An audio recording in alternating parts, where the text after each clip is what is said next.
दोस्तों, आप सबका स्वागत है दोबारा द ब्रिज एजुकेशन चैनल में, जिसमें हम अभी तक डिस्कस कर चुके हैं और एक प्लेलिस्ट ख़त्म कर चुके हैं 6th क्लास की इंग्लिश बुक के चैप्टर्स। हम 1 से लेकर 10 हम कर चुके हैं। हनीस्कल बुक का नाम था और हमने आज नई बुक स्टार्ट करी है जिसका नाम है अ पैक्ट विद द सन। और ये एक स्टोरी टेलिंग बुक है और इसके 10 चैप्टर्स इसके भी हैं और थोड़े शॉर्ट्स हैं जिसको हम जल्दी कवर अप कर लेंगे। और इस लेसन में हम बात करेंगे, फर्स्ट लेसन है ये अ टेल ऑफ 2 बर्ड्स। ठीक है, आइए इस लेसन के बारे में फटाफट से डिस्कस करते हैं। तो देखिए, इस लेसन में अगर हम बेसिकली देखें तो 2 चिड़िया, जैसे आप इसकी कवर पेज पे अगर आप देखेंगे इस बुक की, तो 2 चिड़िया ये 2 बर्ड्स बनी हुई हैं, उनके ऊपर ये फर्स्ट चैप्टर बेस्ड है।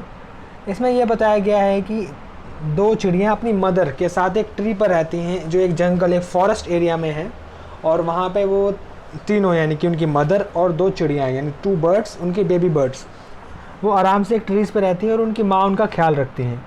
लेकिन जैसे कि आप सब जानते हैं, फॉरेस्ट में नेचुरल क्लाइमेटीज़ यानी कि आपदाएं आती रहती हैं, जिसमें एक बिग स्टॉर्म या थंडर भी आता है, जिसकी वजह से फॉरेस्ट को बहुत नुकसान होता है। कई पेड़ गिर जाते हैं, जिसके अंदर से एक ये पेड़ भी होता है जिसमें ये 3 फैमिली, एक छोटी बर्ड फैमिली रह रही होती हैं।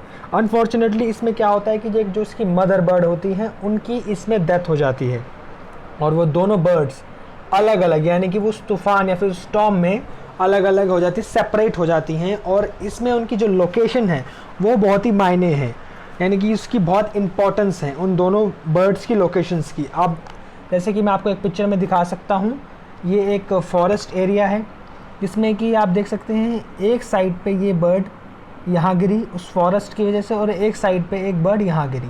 अब इसमें आप क्लोजली लुक करेंगे, ये केव है, गुफा है।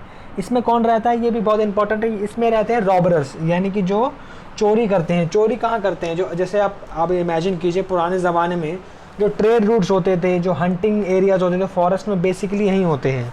तो इसमें रॉबरर्स जो उनकी रॉबरी करते हैं, जो जंगल में आते हैं या सफ़र करते हैं। और यहाँ पे आप देख सकते हैं लेफ़्ट साइड पे एक आश्रम या फिर एक कुटिया, जिसे हट कहते हैं, एक ऋषि यानी कि जो एक आपका जो रिलीजियस वर्क करते हैं वो आपको दिख रहे होंगे। इस हट में एक चिड़िया यहाँ गिरती है।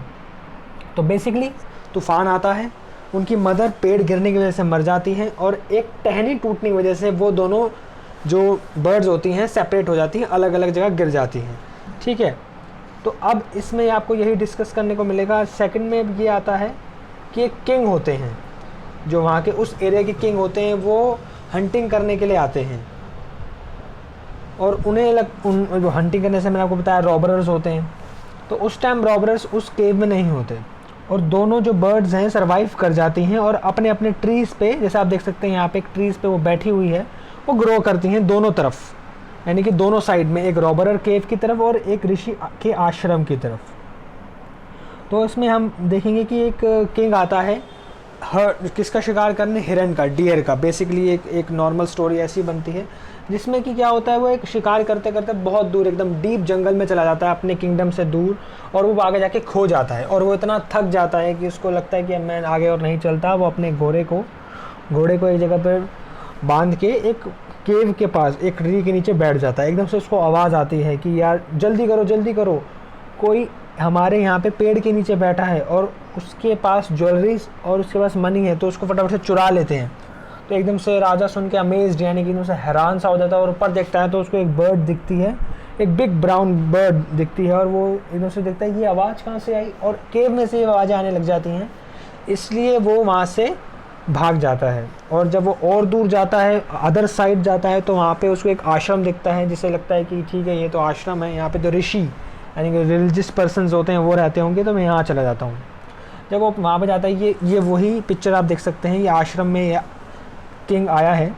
तो यहाँ पे ये अंदर जाते हैं अपने घोड़े को साइड में लगाकर, और वहाँ पे भी एक बर्ड उन्हें कहती है कि वेलकम, एकदम पोलाइट वे में कहती है कि एकदम जैसे आपको ग्रीटिंग्स कर रही हैं कि आपका आश्रम में स्वागत है, आप अंदर बैठिए, आप रेस्ट कीजिए, और पॉट में पानी है और उस पानी को पीजिए और मेक सेल्फ लाइक ये आप एकदम कंफर्टेबल हो जाइए। तो फिर एकदम से राजा ऊपर देखता है पेड़ की तरफ, कहता है ये तो वही बर्ड है जो मैंने अभी देखी थी थोड़ी देर पहले। तो बर्ड रिप्लाई करती है कि नहीं नहीं, मैं वो बर्ड नहीं हूँ, वो मेरा कौन है, भाई है, बहन, जो भी है, वो है, और मैं उनसे बात नहीं करती। आप उसको एक एज एन शी कंसीडर कर सकते हैं कि वो इससे बात नहीं करती, क्योंकि वो रॉबरर्स के साथ मिल गई और अब वो जो रॉबरर्स बोलते हैं वो सुनती है और उसी को रिपीट करती है। और मैंने क्या करा, मैं ऋषि के पास आ गई, यानी कि जो स्टॉर्म की वजह से, और जो मैं सुनती हूँ, जो मैं देखती हूँ, वही मैं रिपीट करती हूँ। तो ऐसे इसने बोला। इतने में आश्रम के जो हेड हैं यानी ऋषि, वो आते हैं और बोलते हैं कि वेलकम सर, आप कब आए, आप बहुत थके हुए लग रहे हैं, आइए आप आराम कीजिए। राजा कहता नहीं, मुझे अभी नहीं करना, मुझे पहले इन 2 बर्ड्स की स्टोरी बताओ। तो ऋषि कहते हैं अपने फिलोसफिकल लैंग्वेज में, देखिए forest is full of surprises, तो ये एक सरप्राइज़ आपके लिए ये भी है।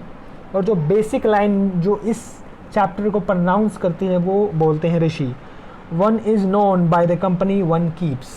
आप देख सकते हैं ये लाइन यहाँ पे है, वन, ये यहाँ पे देखिए एंड में, one is known by the company one keeps. अब इसका मतलब क्या होता है, एक हिंदी टिपिकल आपको एक मुहावरा अगर मैं आपने अपने बड़े लोगों से सुना होगा, इसे बेसिकली कहते हैं जैसी संगत वैसी रंगत। मीन्स अगर जैसी आपकी कंपनी, यानी जैसी कंपनी मीन्स जैसे लोगों के साथ आप रहते हैं। जैसे मान लीजिए हम बच्चे हैं, अब हमारे यहाँ पे हमारे सर्कल में, हमारे फ्रेंड सर्कल में किसी को पबजी खेलना पसंद है, या फिर किसी बहुत से बच्चों को पबजी खेलना पसंद है, तो हम कैसी बातें करेंगे, पबजी के ऊपर बातें करेंगे, गेम्स में कैसे अचीवमेंट्स लेनी है, कैसे हम राउंड को क्लियर आउट कर सकते हैं, कौन सी गन कहाँ मिलती है, समझ रहे हैं आप।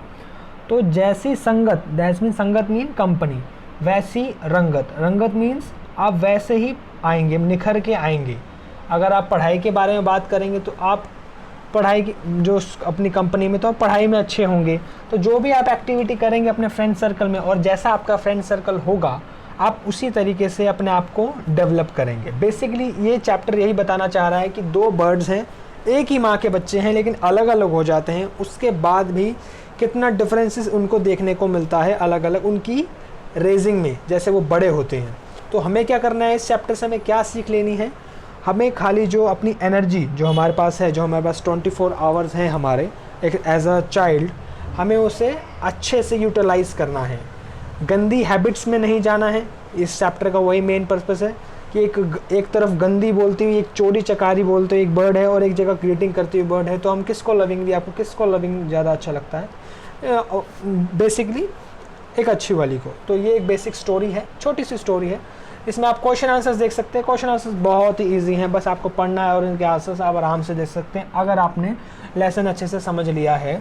तो फर्स्ट क्वेश्चन है कि सेपरेट कैसे हो जाती हैं 2 बर्ड्स, तूफान आ जाता है, उसकी वजह से उनकी एक पेड़ की टहनी टूट के वो अलग अलग हो जाती है, उनकी मदर मर जाती हैं, ठीक है। अब उनको कौन कौन सा घर मिलता है, एक को केव यानी रॉबरर्स का मिलता है, एक को ऋषि यानी आश्रम में मिलता है, ठीक है।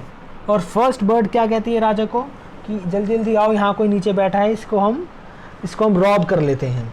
और सेकंड बर्ड क्या कहती है, आइए, वेलकमिंग करती है, बहुत पोलाइटली करती है। एंड ऋषि कैसे एक्सप्लेन करता है कि ये कैसे एक दूसरे से अलग हैं, क्योंकि वो उन्होंने अलग अलग माहौल या फिर अलग अलग एनवायरनमेंट में अपनी रेजिंग कर रखी है, इसलिए जो उनको सुनने को मिलता है वो ये करती हैं। और 6th क्वेश्चन जो मैंने आपको बताया था, लाइन ऑफ द चैप्टर है, वो क्या है, one is known by the company one keeps, जिस पे पूरा बेसिक चैप्टर हम इस पे देख सकते हैं। तो ये चैप्टर छोटा सा चैप्टर है। आई होप आपको इसकी समराइज वर्जन आपको समझ में आया होगा, और मैं आपसे ज़रूर विनती करूँगा, रिक्वेस्ट करूँगा कि आप इसे दोबारा एक बार पढ़ें। इसमें जो वर्ड्स आपको नहीं समझ में आ रहे हैं उसको ढंग से डिक्शनरी में फाइंड आउट करें और इस स्टोरी से सीखें। Thank you so much, have a nice day. और अगर वीडियो पसंद आई तो लाइक करें, सब्सक्राइब करें और शेयर करें। Thank you.